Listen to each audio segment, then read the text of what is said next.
What's up, everybody? This is Mike here today. Just giving you a view of the car. And what we're gonna do today is I'm gonna show you how to change a ball joint and an axle on this 1989 Buick Park Avenue. Years close in range will be similar on the same type of vehicle. But I'll show you what we've already got. Already pulled the tire off, and the way I'm gonna approach this ball joint is it's the original ball joint that came on the vehicle. And when they installed the ball joints on these vehicles, they pretty much put some large pins in there that you got to either drill or chisel out to remove. Once they've been changed, though, you put the bolts in there, and now they're a lot easier to do the next go round. But that's the reason why these auto shops are charging people so much money to change, is because they got to drill them pins out. I'm going to see if I can give you a shot here of what they look like from underneath. You see the castle nut right there. That's to the ball joint. I got the pin already pulled out a little bit. And if you look to the right there, those two circles, those are going to be the rivets. It's got dirt all over them, but those are what you got to drill out. There's a lot of different ways you can attempt this job. This is just the way I know how to do it myself personally. So I'll show you what I've already done. I've already pulled the bolt out there. Come to the other side. I haven't pulled that bolt out yet. See if I can get the light in here for you guys. Sorry, I'm taping this on my iPhone 3GS. But there's a bolt head right there. I'll go from underneath with the light so you guys can kind of get a view. No, that ain't gonna work. Let me see here. Alright, there we go.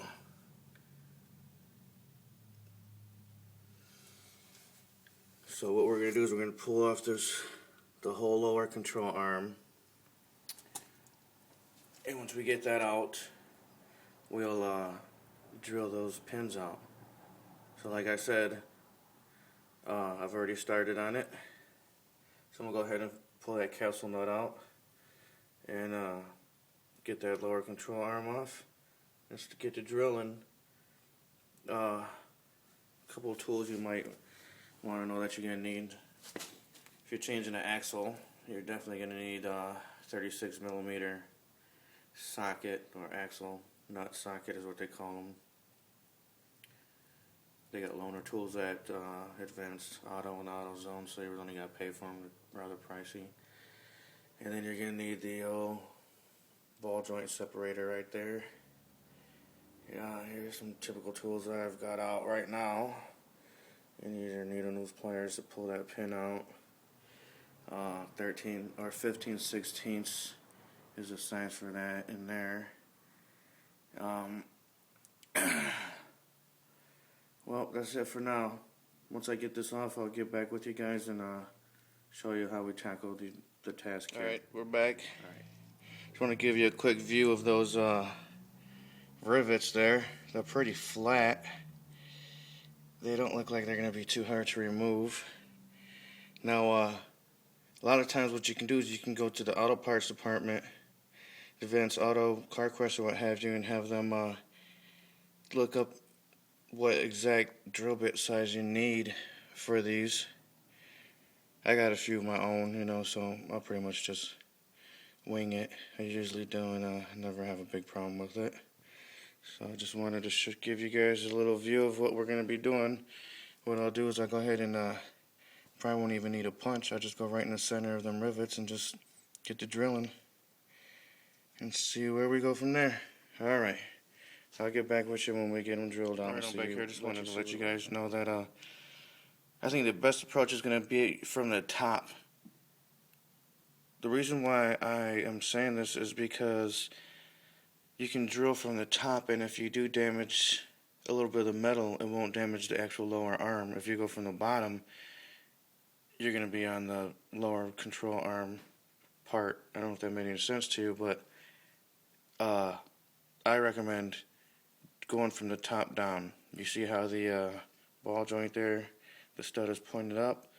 That's how I would recommend start drilling, right in the center of those rivets there. Alright, so I'm going to get started. I just got done cleaning them off. Alright, let you guys know. Started drilling.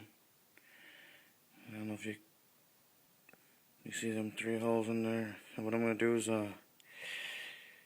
just get them a little bit wider and you know, get the depth all the way through the actual depth there, you know, and should be able to just tap it right off once I get that third one down a little wider. I might go a little deeper on them, but it's been about 15 minutes.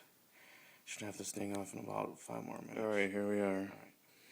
It's about 30 minutes later, and there was a little more trouble than I thought.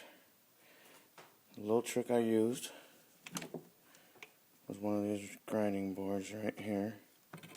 What I did was I cut a cross in them, like a T, with this after I drilled a hole in it, and it was broke apart a lot easier. Now here's one of the, see, that's the bottom. I drilled it all the way through. That's one of them. Here's another one. That's the bottom. This is the top. And there's the old ball joint. As you can see. There's the new, the control arm. Virtually no damage. So what I'm going to do now is I've got this right here. This is the new one. Right there. And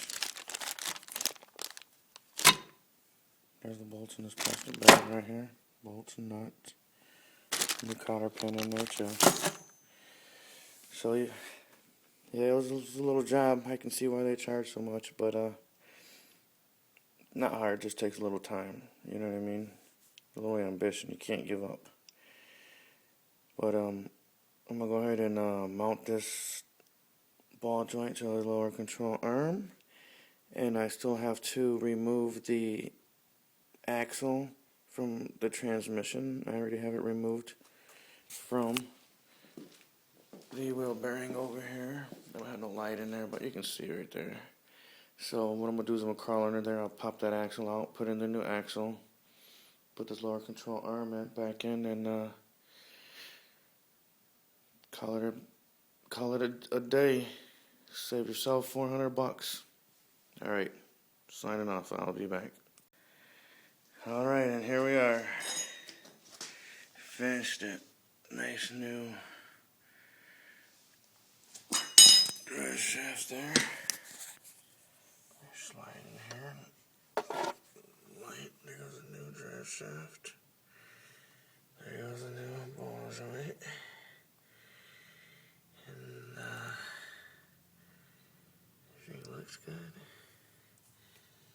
So the job is over.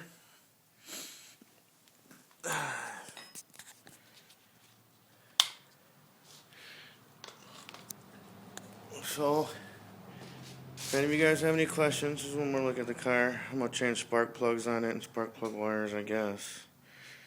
The owner just called and asked me to do it. So I'm not quite done yet. But yeah, if you guys have any questions, send me an email. Please comment. Did you like the video? Did you not like it? Do you think it was helpful? Not helpful? Anything I could add to it? Rate, comment, and subscribe. You know the drill. We're signing off.